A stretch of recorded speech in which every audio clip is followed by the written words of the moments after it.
Scene script. Take a pencil. Feel a texture with it. You seem to feel it at the pencil's tip. Yet, you have no sense organs way out there. So the brain extends some reality. All we see are the insides of our heads. A model of reality. No, you say. Well, it's the same model seen in your dreams, with your eyes closed and you in darkness too. Not only is seeing inside our heads, but also the hard, soft texture of touch, the sense of molecule shapes, and the sounds of airwaves again as in a night dream. Reality plays within our theater a wide-awake dream. What's really out there, I suppose, are waves and fields which our minds show in representative ways. Likert. The brain is like a TV tuner, reading waves that originate in out there entirely.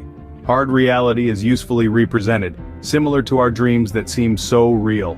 Scene script. Absolute reality is scentless, colorless, and quite soundless. However, sense organs detect waves and vibrations. That reality is painted upon. Hard reality is constructed by our brains, from a mass of frequency domains. As when sound waves turn into sound, so the apparent physical world is a portrayal.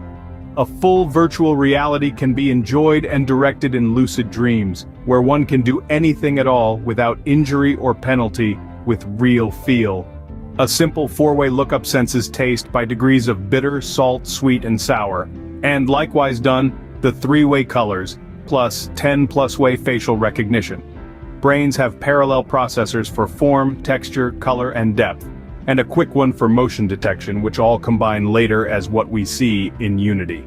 Consciousness is referred back in time a bit, like the tape delay of a live TV show, to hide the brain's processing time from us, making things seem to happen instantly.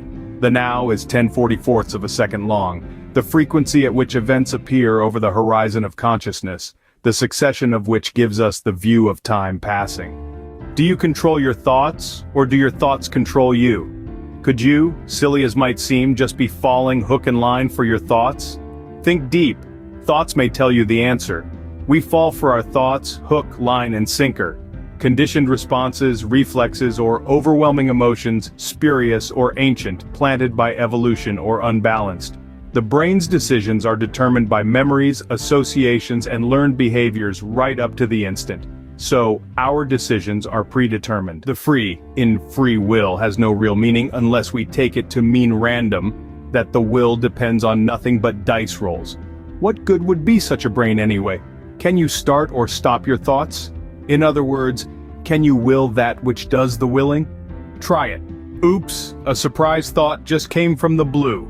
You did not will it. The will is unfree. A hormoned hunger pang, midway between a pain and a withdrawal symptom, makes you run to eat, well, that's okay, until another hormone signals satiation. Bonding hormones bring us closer together, pheromoning into lust, love, and relationships spurred onward by love-made endorphins, and so, yes, there must be chemistry in coupling.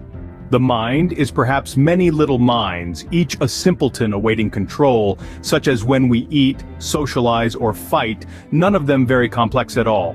Subconscious trains of thought vie for attention.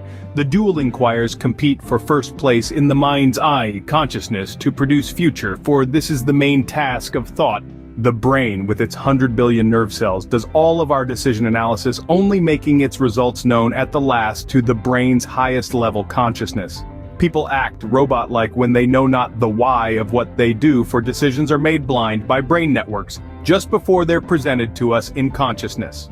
Consciousness comes 300 milliseconds after the brain does its analysis, and thus has but last-second veto power, if allowed, over what the brain comes up with. Decisions are not made by consciousness, although this fine picture in the mind's eye, merely the brain's perception of itself, can be fed back for further analysis. Not much of what the brain does reaches consciousness. And even when it does, the mind's last to know. It's like a tourist, for decisions precede their awareness. Humans are like machines, going the way of their brains, genetics, and chemicals.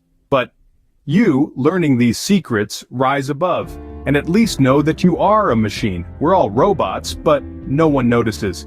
Since there are so many different kinds, which, though it makes life quite interesting, obscures the fact that the will is unfree.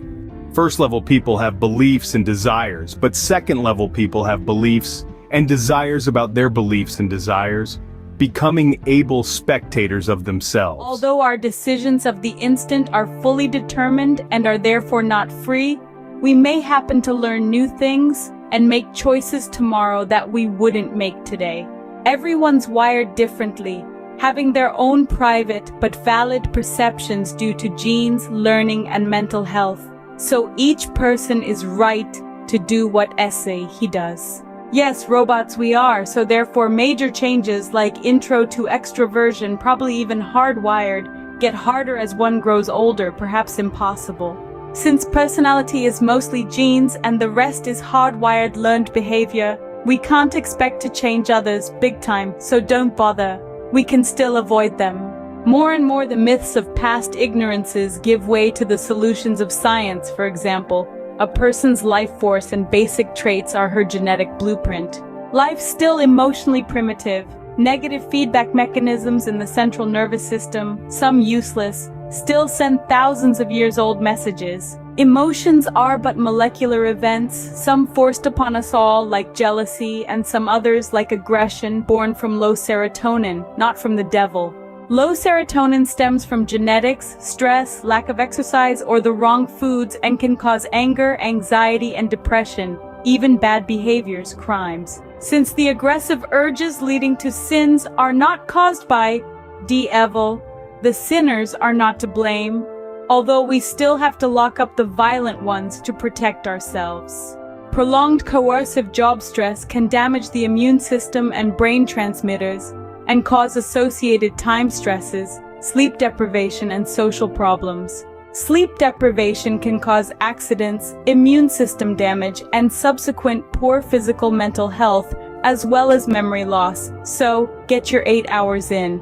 Hostility can stem from low serotonin when we fall for our thoughts, hook, link, and sinker, kicking the cat or the kids when we get home, rationalizing that they made us annoyed. Cravings are not free will, as much as one might like to think so. These imbalances may cause senseless irritability, nail-biting, or the urge to overeat. Persistence of thought, known as obsession, is enabled by low serotonin. That same negative thought breeds depression. That same anxious thought induces panic. Odd that paroxetine can cure compulsion, panic, anxiety, and depression? No, for obsession is the casual route, as all involve the persistence of thought.